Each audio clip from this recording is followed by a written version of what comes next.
శివాయ గురవే నమః. శ్రీ గురుభ్యో నమః. అష్టలక్ష్మి స్తోత్రం గురించి మహాలక్ష్మి అమ్మవారి యొక్క అనుష్ఠానంలో చెప్పుకుందాం. ఇవాళ నుంచి రోజుకి ఒక్కొక్క లక్ష్మీదేవి గురించి చిన్నగా ఆ శ్లోకము, దాని భావార్థము, విశేషార్థమును తెలుసుకుందాం. ముందుగా అష్టలక్ష్ములు అంటే ఆదిలక్ష్మీదేవి, మోక్షప్రదాయిని అని అంటారు ఇవన్నీ. రెండవ దేవి ధాన్యలక్ష్మీదేవి, అన్నము, భోజనము ఇటువంటి విషయాలన్నిటికీ మూలమైన దేవత. మూడవది ధైర్యలక్ష్మి, ధైర్యము, సాహసము, వీర్యము వీటికి సంబంధించింది. నాలుగవది గజలక్ష్మీదేవి. గజలక్ష్మీదేవి అంటే అమృతత్వమైన రూపాన్ని, యశస్సుని, కీర్తిని ప్రదానం చేయగలిగింది. ఐదవది సంతానలక్ష్మి, పిల్లలు, వారి భవిష్యత్తు వీటి మీద అమ్మవారు యొక్క మహాలక్ష్మి అవతారం అది. ఆరవది విజయలక్ష్మి, ఏ పనైనా సరే దిగ్విజయంగా పూర్తి అయ్యేటట్టుగా ఆశీర్వదించగల అమ్మవారు. ఏడవది విద్యాలక్ష్మి, వేదాంత శాస్త్రాది విద్యల నుంచి మొదలెట్టి సాధారణమైన సాంసారిక విద్యలతో సహా అన్ని విద్యలని ప్రసాదించగల అమ్మవారు. ఎనిమిదవది ధనలక్ష్మి, ఆఖరిగా అమ్మవారు పరిపూర్ణమైన ధనాన్ని, ఐశ్వర్యాన్ని ప్రసాదించగల లక్ష్మి అని అంటారనమాట. అందులో ముందుగా మనం ఇవాల్టి రోజు ఆదిలక్ష్మి శ్లోకం గురించి చెప్పుకుంటాం. ఓం సుమనస వందిత సుందరి మాధవి చంద్ర సహోదరి హేమమయే మునిగణ వందిత మోక్షప్రదాయిని మంజుల భాషిని వేదనుతే పంకజవాసిని దేవ సుపూజిత సద్గుణ వర్షిణి శాంతియుతే జయ జయ హే మధుసూదన కామిని ఆదిలక్ష్మి సదా పాలయమాం అని ఈ శ్లోకం. సుమనస వందిత అంటే సుమనస్కులైన వారు, అంటే శాస్త్రోక్తంగా, వేదోక్తంగా బ్రాహ్మణత్వాన్ని పూర్తిగా అవలంబిస్తూ ఉన్న వారిచే నమస్కరింపబడిన అని ఒక అర్థం వస్తుంది. ఇంకొక అర్థం ఏంటంటే 10 మందికి మంచి చెయ్యాలి, మంచి విషయాలు ఉండాలి, అసత్యం పలకకుండా ఉండాలి, మంచి పనే చెయ్యాలి, 10 మందికి సహాయం చేయగలగాలి, మనం ఉన్న దాంట్లో మనము తినాలి, 10 మందికి పెట్టాలి, అందరికీ సన్మార్గమే చెప్పాలి, చెడు అలవాట్లు చేసుకోకూడదు, మంచి అలవాట్లతోనే ఉండాలి అని స్వయంగానూ భావిస్తూ ఎదటివారికి కూడా అదే మార్గదర్శనం చేసే వాళ్ళని సుమనస్కులు అని అంటారనమాట. అటువంటి సుందరమైన సుమనస్కులచే పూజింపబడే అమ్మవారు. ఈ సద్మనస్థితి ఉన్నవారే మోక్షప్రాప్తి అని కోరుకుంటూ ఉంటారు. మనం ప్రాపంచిక విషయంలో చాలా చోట్ల ఏదైతే ఉంది, ఎలాగో నాలుగు మంచి పనులు చేసి కొంత అనుష్ఠానము, జపము చేసుకుని పురాణ కథలు కాలక్షేపం చేసుకుంటూ ఆఖరికి మోక్షం వస్తే చాలు అని ప్రార్థించే వాళ్ళు ఉంటారనమాట. ఆ మోక్షము అనేది ఇద్దరికే వస్తుంది. ఒకటి ఎవరిపైనైతే గురుకృప పరిపూర్ణంగా ఉంటుందో వారికి, రెండవది ఎవరైతే పవిత్రమైన మనస్సుతో 10 మందికి సహాయం చేస్తూ పుణ్యాన్ని మాత్రమే ఆర్జిస్తూ ఉంటారో వారికి అనమాట. అటువంటి సుందరమైన సుశీల మనస్సు అని అర్థం అనమాట. అటువంటి వారిచే పూజింపబడే, వందిత అంటే పూజింపబడే అమ్మవారు సుందరి మాధవి, మాధవుని యొక్క భార్య, సుందరమైన అని అర్థం ఇక్కడ. అలాగే చంద్ర సహోదరి, చంద్రుడి, క్షీరసాగరంలో చంద్రుడితో సహా ఉద్భవించింది కాబట్టి చంద్ర సహోదరి అని అంటారనమాట. చంద్రుడి యొక్క సహోదరి అయిన హేమమయే, బంగారపు కాంతితో ప్రజ్వలించుచున్న అని అర్థం. అమ్మవారు బంగారపు రూపంలో వెలుగుతూ ఉందిట. అటువంటి ఆవిడ మునిగణ వందిత, మునులు వారి యొక్క శిష్య పరంపరతో సహా కలిసి వారి యొక్క మార్గదర్శకంలో నడిచే మనలాంటి చాలామంది భక్తులచే నమస్కరింపబడుతున్నా, పూజింపబడుతున్నా అని అర్థం. మునిగణ వందిత అంటే గణము అంటే వారి యొక్క అంతేవాసులు అని. మనమందరం కూడా మునిగణులే.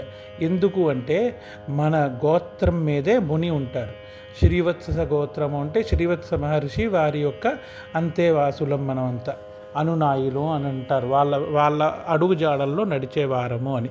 అలా మన గోత్ర ఋషి ఎవరైతే ఉన్నారో అలా వీళ్ళందరి చేత, అంటే ఇక్కడ వచ్చే అర్థం ఏంటంటే ప్రపంచంలో ఉండే ప్రతి మానవుడి చేత పూజింపబడుతున్న మోక్షప్రదాయిని, మోక్షం అనే మహత్తరమైన ఐశ్వర్యాన్ని ఇవ్వగల, మోక్షము అంటే ఒక్కసారి దొరికింది అంటే మళ్ళీ జన్మ అనేది ఉండదు, అది మోక్షము అనేదానికి.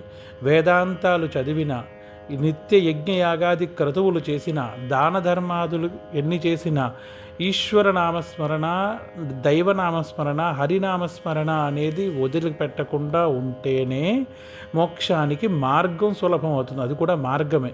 కానీ అదే మోక్షమూలం గురోః కృప అని ఒక శ్లోకం ఉంది. ఇదివరకు గురువు గురించి చెప్పుకున్నాం. ధ్యానమూలం గురోర్మూర్తి, పూజామూలం గురోఃపదం, మంత్రమూలం గురోర్వాక్యం, మోక్షమూలం గురోః కృప అని. ధ్యానించడానికి గురువు అనే ఒక నామస్మరణ, గురువు అనే దర్శనం ఉంటే గురువుని స్మరించుకుని ఏ మంత్రాన్నైనా అనుష్ఠించవచ్చు. అది గురుస్మరణ. చంద్రశేఖర భారతీ తీర్థ మహాస్వాములు వారని శృంగేరిలో ఉంటారు. ఆయన దగ్గరికి వెళ్ళి ఒక తపస్వి అయిన బ్రాహ్మణుడు, నాకు చాలా రకాల ఉపదేశములు ఉన్నాయి, కానీ ప్రతి మంత్రానికి మంత్రాధిష్టాన దేవత యొక్క ధ్యాన శ్లోకం చదువుతున్నప్పుడు ఆ అమ్మవారిని ఊహించుకోవాలి అని ఉంది కదా, అది నేను భావించడానికి ఎంత ప్రయత్నించినా ఇబ్బందిగా ఉంది, ఏదో ఒక కారణం చేత ఆటంకాలు వస్తూ ఉన్నాయి అని అంటారంట. అంటే ఉదాహరణకి లలితా సహస్రనామం చేయాలి అంటే అంతకుముందు అరుణాం కరుణాతరంగితాక్షీం ధృతపాశాం కుశపుష్పబాణ చాపాం అనిమాదిభిరావృతాం మయూఖై అహమిత్యేవ విభావయే భవానీం అని ధ్యాన శ్లోకం. అరుణాం కరుణాతరంగితాక్షీం అంటే సూర్య ఉదయంలో ఉండే అరుణ కాంతి ఎలా అయితే ఉంటుందో అలా ప్రజ్వలితున్నా అని అమ్మవారు. ఇలా ఆ శ్లోకం యొక్క ధ్యాన శ్లోకంలో ఎలా అయితే వర్ణింపబడి ఉందో అటువంటి వర్ణని భావన చేస్తూ ఊహించుకుని అమ్మవారిని కళ్ళు మూసుకుని దర్శనం చేసుకున్న తర్వాతే లలితా సహస్రనామ పారాయణం మొదలెట్టాలి. అలా ప్రతి మంత్రానికి ఒక ధ్యాన శ్లోకం ఉంటుంది. ఆ ధ్యాన శ్లోకం చేసేటప్పుడు ఆ మంత్ర సాధన చేసే సాధకుడు ఆ ధ్యాన శ్లోకంలో చెప్పబడినట్టుగా ఆ దేవతను ఊహించాలి. అలా నాకు ఊహించుకోవడం కుదరట్లేదు, చాలా రకాల ఉపదేశాలు ఉన్నాయి, అన్ని రకాల ధ్యాన శ్లోకాలు చేసేటప్పుడు అంటే అప్పుడు ఆయనే చెప్పారనమాట. ధ్యానమూలం గురోర్మూర్తి, ఎవరినైతే గురువుగా భావించావో వారిని కళ్ళు మూసుకుని దర్శనం చెయ్యి, ఈ ధ్యానం చెప్పు. నువ్వు చెప్పిన ధ్యాన శ్లోక ప్రతిదానికి రూపమే గురువు. ఏ దేవత యొక్క ఆరాధన చేసినా గురువు ముఖతంగా గురువు చెప్పాడు అని ఆజ్ఞని తూచా తప్పకుండా చేస్తే ఆ మంత్రం సిద్ధిస్తుంది అనే ఉందన్నమాట. అందుకని ధ్యానం చేసేటప్పుడు ఏదీ గుర్తుకు రాకపోతే గురువు యొక్క స్మరణ మాత్రం ఎప్పుడూ మర్చిపోలేం. అందుకని కళ్ళు మూసుకుని గురువు గారిని దర్శించుకుంటూ ఏ దేవత ధ్యాన శ్లోకమైనా చెప్పుకోవచ్చు. దాన్నే గురువు అని అంటారు. ధ్యానమూలం గురోర్మూర్తి, మంత్రమూలం గురోర్వాక్యం. గురువు ఏ వాక్యం అయితే చెప్తాడో అది మంత్రంతో సమానమైంది. గురువు గారు ఇది చెప్పారు అంటే అది మంత్ర సమానమైన విషయం. అందుకే ఆయన చెప్తారు. ఎటువంటి విషయాన్నైనా ఏదో వచ్చి వినేవారు ఉన్నారు కదా, అందుకని వాళ్ళకి ఏదో 4 మాటలు చెప్పాలి కదా అని చెప్పే గురువులు చాలామంది ఉన్నా అందులో విశేషమైన మార్గదర్శకము ఉంచుతూ పురాణాలని శాస్త్రాలని ఆధారం చేసుకుంటూ చాలా కఠినంగా కాకుండా సరళమైన మార్గంలో ఎటువంటి ఆపేక్ష లేకుండా మార్గదర్శనం చేసే గురువు ఎవరైతే ఉంటారో అటువంటి గురువుని ఆశ్రయించి ఆయన చెప్పిన వాక్యాన్ని మంత్రంతో సమానంగా కనుక నువ్వు తూచా తప్పకుండా పాటిస్తే అదే మంత్రఫలము, మంత్ర జపము నీకు అని అంటారనమాట.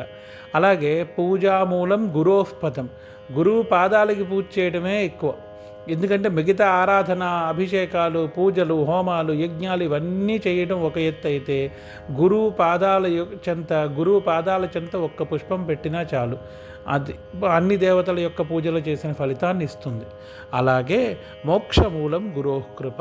ఈ ప్రపంచం మొత్తం మీద మోక్షము అనేది ఎవరైనా ప్రసాదించగలరు అంటే అది గురువు ఒక్కడే అని ఒకటి. అలాగే ఇంకొకళ్ళు ఎవరైనా ఉన్నారా ఆ మోక్షం ఇవ్వగలిగిన వారు అంటే ఈ ఆదిలక్ష్మీదేవి అన్నమాట. మోక్షప్రదాయిని అని ఈవిని అంటారు. మంజుల భాషిని వేదనుతే, మంజుల భాషిని సరళమైన, సుందరమైన, సుస్పష్టమైన సంస్కృత, ఆంధ్రాది ఇత్యాది ఎన్ని భాషలైతే ఉన్నాయో అన్ని భాషలలో గ్రాంథికంతో మాట్లాడగలిగిన సుందరమైన వాక్కులు కలిగిన అమ్మవారు అని ఒక అర్థం వస్తే, వేదనుతే అని ఉందన్నమాట. అంటే వేదముచే సుందరమైన మంత్రములతో వర్ణింపబడిన అని ఒక అర్థం వస్తుందన్నమాట. అటువంటి అమ్మవారిని పంకజవాసిని, పంకజ అంటే కమలము యందు నివసించున్నది అని అర్థం అన్నమాట. అటువంటి దేవత యొక్క దేవ సుపూజిత, దేవతలచే నిత్యము పూజింపబడే సద్గుణవర్షిణి, సద్గుణములని వర్షం ఎలా అయితే కురుస్తుందో అలా వరాల జల్లులు ఇస్తుందిట, సద్గుణాన్నే ఇస్తుందిట. సద్గుణములు అంటే మోక్షము అనేది సాధారణమైన మనుష్యులకి సాధారణమైన విషయంగా రాదు కదా. మోక్షప్రాప్తి అని అమ్మవారు అనుగ్రహించిన దానికి ఆ మార్గం వైపు వెళ్ళే మానవతా దృక్పథం కూడా ఉండాలి, బుద్ధి కుశలత ఉండాలి, మనస్తత్వము ఉండాలి. దానికి సద్గుణములే వారధి అవుతాయి. అందుకని ఆ సద్గుణాలని అమ్మవారు వరాల జల్లుగా, వర్షాలు ఎలా అయితే కురుస్తాయో అలా వర్ష జల్లుగా ఆవిడ అనుగ్రహిస్తుందిట. శాంతియుతే, శాంతి మనస్కులైన వారికే మోక్షప్రాప్తి, ముక్తిగతి. అటువంటి శాంతియుతమైన మనస్సుని ఇవ్వగలిగిన శాంతిప్రదాయిని అయిన మహాసుందరి అయిన ఆదిలక్ష్మీదేవి, మధుసూదన కామిని, విష్ణువుచే కామింపబడిన అని ఒకటైతే, విష్ణువు యొక్క పత్ని అయిన ఆదిలక్ష్మీదేవి సదా పాలయమాం, నన్ను ఎల్లవేళలా రక్షించు తల్లి, జయ జయ హే మహాలక్ష్మి అని ప్రార్థిస్తున్నారన్నమాట. శ్రీమాత్రే నమః, మహాలక్ష్మే నమః. ఓం శ్రీ ఓం నమః, ఆదిలక్ష్మ్యై నమః.